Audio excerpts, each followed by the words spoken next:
بما أنه جبت مشتريات لعلي باللون الأزرق، فناتالي وجوليا زعلوا وصار بدهم هن المشتريات باللون الأحمر. جبت لهم هدول الزرعتين لغرفتهم كتير كتير حلوين.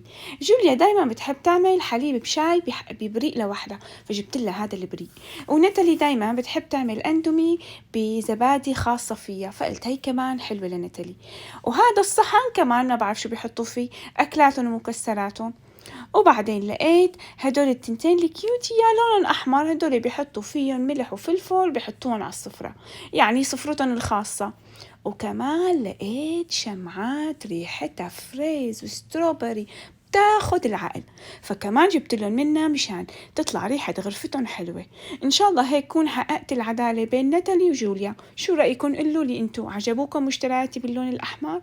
بس ارجع على البيت أكيد رح أصوركم كل هالمنتجات وهن ولادي عم يستعملوها، كانوا بياخدوا العقل. وهي أول شغلة حطوها ناتالي وجوليا على شبابيكم.